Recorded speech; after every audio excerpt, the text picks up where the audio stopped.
Okay, so some of you may recognize this one as the X1 TIE Fighter from Star Wars. There's a couple tricks I'll go over this that I've done so far. Since I'm just finishing up a couple other electronics builds or getting very close, I figured I'd bring this one out of the box and see what I can do with it real quick to catch it up with those. Essentially, even though this looks assembled, it's not. Let me show you a couple tricks that are going on here. We got magnets in each wing. So this way, if I wanted to blow it up or something later on, I can blow a wing off easily. This pit here is not glued on yet. What I'll be doing is putting a little piece of metal on the back side here and some magnets on the inside so that I can use this to cover some rigging mounts that I'm going to put in. This will also be the electrical conduits to the outside world. I'm not going to try and fit a battery in here at all. So let's get rid of that. And then inside here, of course, we got the Sith Lord. He's going to be held in by a magnet. He's already got one in his feet here. And of course, the cockpit here is just held together with tape. I need to get a lot of reference and start carving a lot of holes in here for the lighting. Essentially, what I'm expecting is 2 or 3 red LEDs, one on each side, maybe one towards the top. There's plenty of room in here for a lot of wiring, which is really nice. So I'm definitely going to take advantage of that. Let me, got to move this magnet a little closer to the wings. It's a little too weak.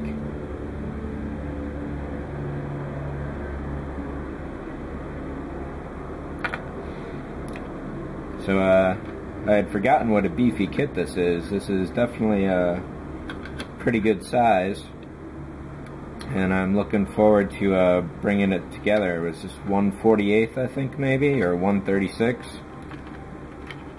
I think he might be a bit too big for 1/36, but this is certainly not 1/24, that's for sure.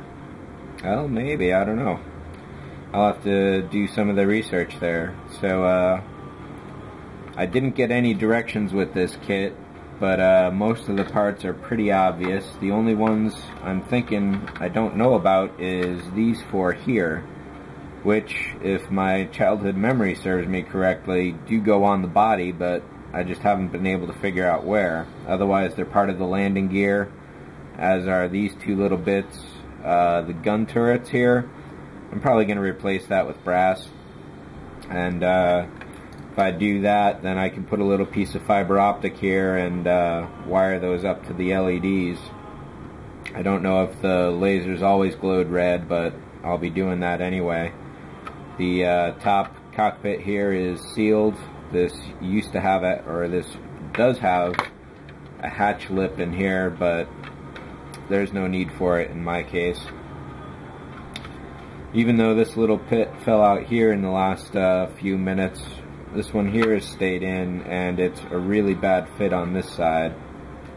So the forward seam here is going to require a lot of really delicate putty work on my part, much more than I had anticipated. I may even cover some of it up with some extra styrene sheet. I'm thinking that these 2 details down here and the 2 up here are where the engine lights will go.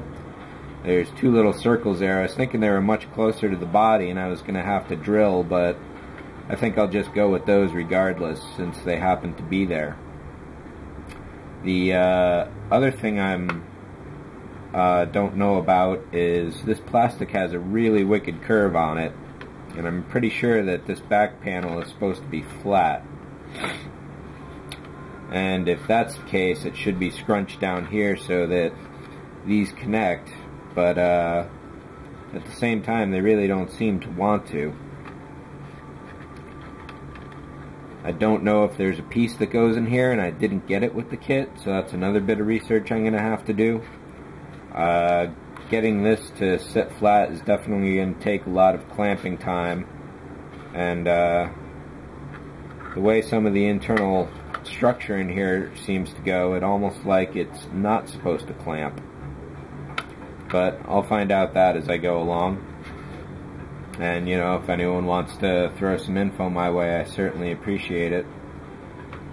I think these 4 parts here are part of the landing gear. I don't know if these 2 areas are supposed to be hollow either. What else should I go on about? The rigging mount itself, I'm going to put a bunch of popsicle sticks in here and drill through a 1/4 inch hole so that I can set this on a stand, either top or bottom, so I can get either side at once, but not both at the same time, but that shouldn't matter too much. I'm thinking that's pretty much it. I got some reference to dig up for the interior here. There's not a lot as far as the film goes. I'll be able to get a couple stills of the various sides. So I don't know how accurate I'm going to be able to make this as far as lighting goes. I'm pretty sure there's some bars of red that should go in here.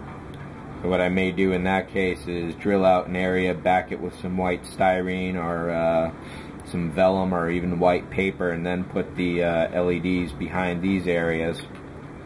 So like I say, there's plenty of room in this for all sorts of lighting to go everywhere. And I'm guessing that's about it for this guy.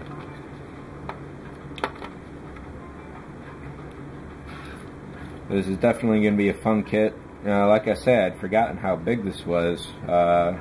This is a really great size. I'm looking forward to building it. It should go pretty quick. And you know, as you can see here, it's pretty much just assembled with no effort whatsoever. Like I say, these seams will be tough, and this inner seam here is going to be tough. Drill a couple holes, throw in the rigging mount, and then it's a paint job. So follow along. I certainly appreciate everybody watching my videos, and hopefully we can do some good justice to this one. So take care, and I'll catch you later.